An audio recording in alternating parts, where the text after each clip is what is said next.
everyone, here I am once again to discuss legal topic conceptually. और ये video जो है ये कंटिन्यूएशन में है इसके वीडियो के period of limitation prescribe period जो मैंने अपने पहले वाले वीडियो में डिस्कस किया है. तो this is the continuation of that video, you can say this, but हाँ टॉपिक बिल्कुल डिस्टिंक्ट है. अगर आपने नहीं देखा है मेरा वो वाला वीडियो तो आप उसका लिंक मैंने डिस्क्रिप्शन में दे रखा है, आप उसको देख सकते हैं. तो ये जो टॉपिक्स हैं ये वो वाला टॉपिक भी और ये वाला टॉपिक भी दोनों ही जो है रूट कॉन्सेप्ट है लिमिटेशन एक्ट के. अब वो वाला जो वीडियो था उसमें मैंने एक क्वेश्चन छोड़ दिया था आपके लिए. भाई लिमिटेशन एक्ट जो है कुछ पीरियड्स देता है, हम सभी को पता है 3 साल 10 साल, मतलब कि सूट अपील एप्लीकेशन जो है हम किसी पर्टिकुलर पीरियड में ही फाइल कर सकते हैं. उसके बियॉन्ड जो होती है वो सूट हमारी डिसमिस हो जाती है and it will be said board by limitation. Court उसको सुओ मोटो भी डिसमिस कर सकता है, पार्टीज उसकी एप्लीकेशन लगा के भी उसको डिसमिस कर सकती है. मतलब कि कुछ लिमिटेशन पीरियड जो है वो हमें लिमिटेशन एक्ट में दिए हुए हैं. ठीक है, तो द पॉइंट इज कि लिमिटेशन एक्ट जो लिमिटेशन पीरियड जो हमें दिए हुए हैं वो मैंने उस वीडियो में आपको बताया था, they are in the favour of public and they are in the favour of defendant. Quick revision मैं आपको करवा देती हूँ अगर आपने नहीं देखा है. पब्लिक में क्यों भाई, इट इज पब्लिक इंटरेस्ट है कि they should be end to the litigation. Defendant के फेवर में भाई 3 साल के बाद सूट फाइल नहीं हो सकती, तो ये तो है ना. प्लेंटिफ का नुकसान है, डिफेंडेंट का फायदा है कि भाई 3 साल का पीरियड निकल जाए और कोई सूट फाइल नहीं हुई तो उसके बाद तो ये मेरे अगेंस्ट में कोई एक्शन, प्लेंटिफ कोई एक्शन नहीं ले सकता. तो this is in the favour of defendant. Now मैंने वहां पे क्वेश्चन ये छोड़ा था कि भाई लिमिटेशन एक्ट प्लेंटिफ के लिए क्या कर रहा है, क्या इसके लिए कोई कोई इसका इंटरेस्ट नहीं देखा गया, क्या इसके लिए जस्टिस नहीं किया गया? किया गया. लॉ का काम क्या है? Balancing of interest. तो अगर लॉ पब्लिक के लिए कुछ बैलेंस कर रहा है, डिफेंडेंट के लिए कुछ कर रहा है, तो ऑब्वियसली प्लेंटिफ के लिए भी जरूर करेगा. और प्लेंटिफ के लिए हम क्या कर सकते हैं, मतलब लिमिटेशन एक्ट ने क्या किया है? लिमिटेशन एक्ट ने ये जो पीरियड दिए हुए हैं 3 साल 10 साल 12 साल 15 साल 30 साल, ये जो पीरियड दिए हुए हैं इसमें हम कुछ क्या कर सकते हैं, फ्लेक्सिबिलिटी लेके आ सकते हैं. तो प्लेंटिफ के लिए क्या किया गया है? प्लेंटिफ के इंटरेस्ट में क्या है? फ्लेक्सिबिलिटी इन सच पीरियड. अब ये जो फ्लेक्सिबिलिटीज हैं वो किस फॉर्म में है? They are in the form of they are in the form of exclusion and exception. ये एक्सक्लूजन और एक्सेप्शन जो है वो हमें लिमिटेशन एक्ट में दिए हुए हैं. अगर सेक्शन 4 से 24 देखा जाए, ये सब क्या है? फ्लेक्सिबिलिटीज जो प्लेंटिफ के फेवर में है. तो लिमिटेशन एक्ट जो है वो फेवर तीनों के लिए कर रहा है, पब्लिक, डिफेंडेंट के लिए जो हमने पिछले वीडियो में देखा था, और इस वीडियो में हम देख रहे हैं लिमिटेशन एक्ट प्लेंटिफ के फेवर में कैसे जस्टिस कर रहा है. तो वो कर रहा है इन the form of exclusion and exception. अब ये क्या होते हैं इसी के बारे में हम इस वीडियो में डिस्कस करेंगे कि एक्सेप्शंस क्या होते हैं और एक्सक्लूजन क्या होते हैं. अगर मैं एक्सेप्शन की बात करूं तो ये हमें सेक्शन 4 से सेक्शन 11 तक दिए हुए हैं, और अगर एक्सक्लूजन्स की मैं बात करूं तो ये हमें सेक्शन 12 से 24 में दिए हुए हैं. सबसे पहले तो बात हो गई सेक्शन. अब बात होती है कि एक्सेप्शन क्या होते हैं और एक्सक्लूजन्स क्या होते हैं. तो इन दोनों का मैं एक एक एग्जाम्पल आपको दे दूंगी. किसी एक सेक्शन का यहाँ से एग्जाम्पल दे दूंगी, किसी एक का यहाँ से एग्जाम्पल दे दूंगी, तो हमें क्या हो जाएगा, एक्सक्लूजन और एक्सेप्शन समझ में आ जाए. तो देखिए क्या होता है. सबसे पहले अपन लोग एक्सेप्शन देखते हैं. एक्सेप्शंस का अपन लोग सेक्शन 4 देखते हैं. ठीक है, अब हुआ क्या, जैसे मान लीजिए कि यहाँ पे कॉज ऑफ एक्शन अराइज हुआ, ठीक है, और उसका प्रिस्क्राइब पीरियड जो था वो यहाँ तक था. ये प्रिस्क्राइब पीरियड एंड हो रहा है. मैंने आपको बताया था अपने लास्ट वीडियो में कि सूट अपील और application should have been filed within a period of prescribe period.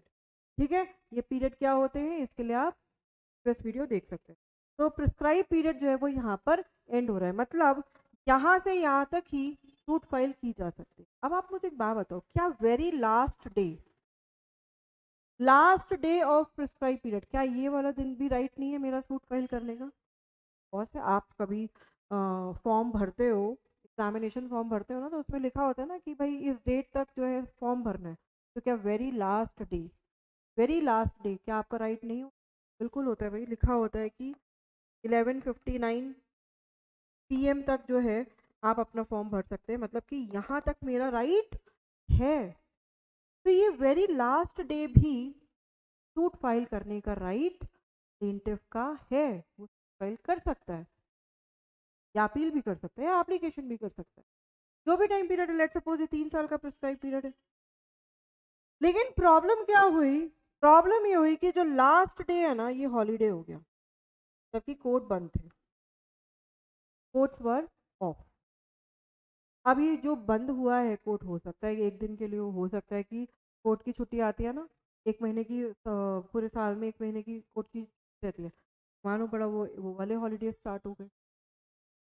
तो मेरा ये लास्ट डे, तो जो मेरा राइट था सूट फाइल करने का, वो तो मैं नहीं कर पाई। क्यों? क्योंकि हॉलीडे हो गया। तो क्या ये मतलब मेरा ये एक दिन का जो राइट है वो हैम्पर हो रहा है ना, हो रहा है ना हैम्पर। तो सेक्शन 4 क्या कहता है? सेक्शन 4 कहता है जिस दिन कोर्ट रीओपन होगा उस दिन आप क्या कर सकते हो? सूट कर सकते हो। लेकिन छुट्टी 10 दिन की हुई है, 4 दिन की हुई है, या 1 महीने की हुई, दिन आपको एक ही मिले।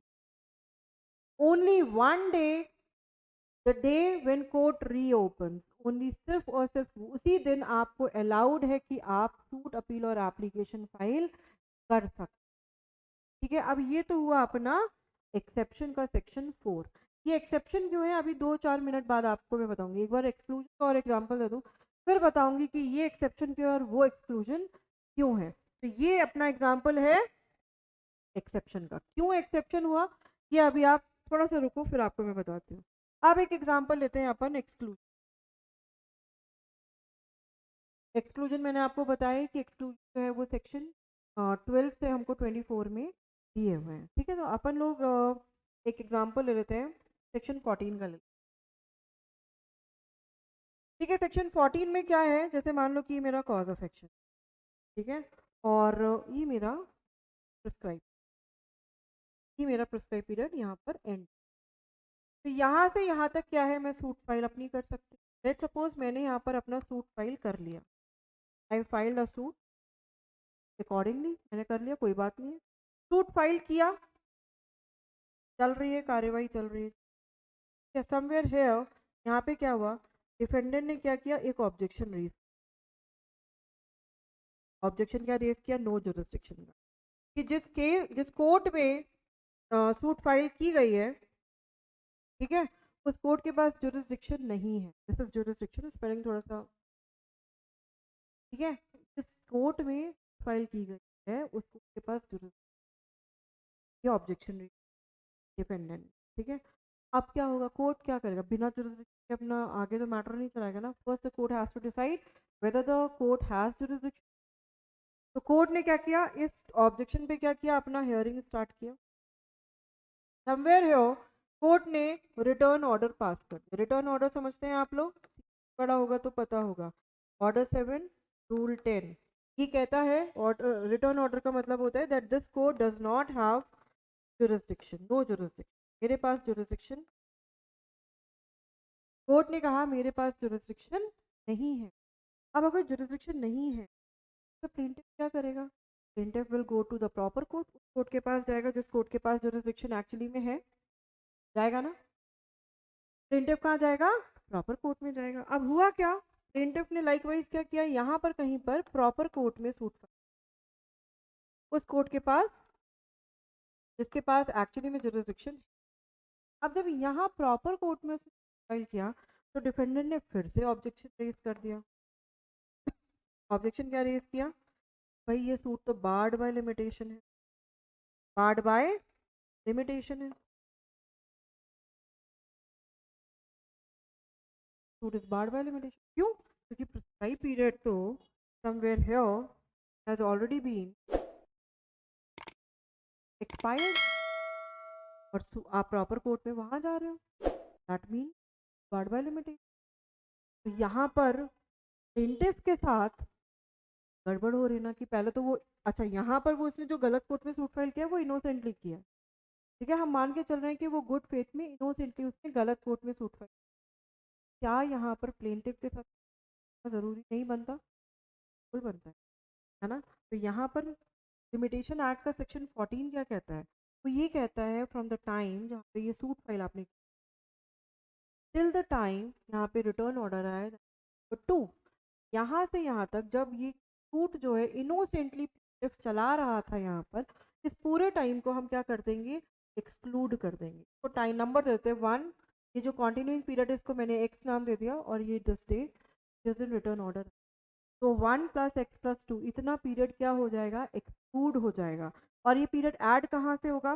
टू रिमेंबर, ये जो एडिशन होता है this always starts with the last day of the prescribe period, जबकि जहाँ से प्रिस्क्राइब पीरियड खत्म हो रहा है वहां से पीरियड, उतना ही पीरियड, ये पूरा 1 + x+2 क्या होगा? इस प्रिस्क्राइब पीरियड में आगे ऐड हो जाएगा।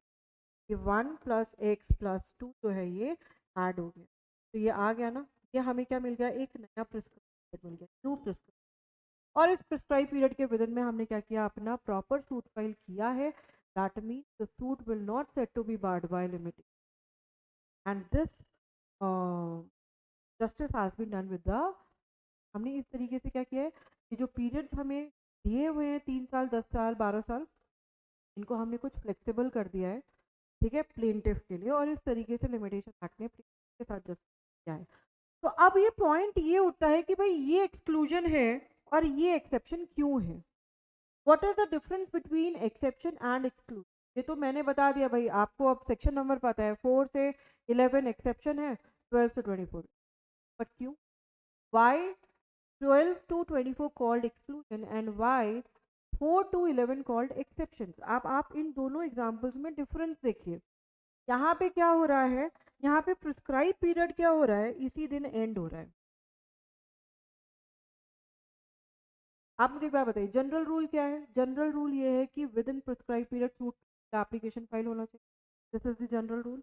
जनरल रूल का ही तो एक्सेप्शन होता है, ये एक्सेप्शन, एक्सेप्शन क्यों? प्रिस्क्राइब पीरियड खत्म हो चुका, despite of expiry of prescribe period, आपको लिमिटेशन एक्ट अलाउ कर रहा है कि आप एक दिन सूट फाइल कर सकते, even despite the fact prescribe period is, यहाँ पर प्रिस्क्राइब पीरियड खत्म हो गया। जनरल रूल फिर से रिपीट कर रही हूँ, जनरल रूल क्या है? प्रिस्क्राइब पीरियड के विद इन सूट फाइल होनी, लेकिन यहाँ पर प्रिस्क्राइब पीरियड खत्म हो चुका है, फिर भी आपको किया जा रहा है to do the justice with you, और यही क्या हुआ? एक्सेप्शन हुआ जनरल रूल का, इसलिए इनको एक्सेप्शन। लेकिन वही अगर मैं एक्सक्लूजन की बात करूं तो भाई यहाँ पर देखिए प्रिस्क्राइब पीरियड से, यहाँ पे प्रिस्क्राइब पीरियड अपना स्टार्ट हो चुका था, ठीक है, लेकिन कुछ सर्टन, और सूट भी फाइल हो चुकी, सूट भी फाइल हो गई, बट लेकिन कुछ कुछ सर्टन रीजंस की वजह से, रीजन कहाँ दिए हुए हैं? 12 to 24, उन रीजन की वजह से क्या हो रहा है?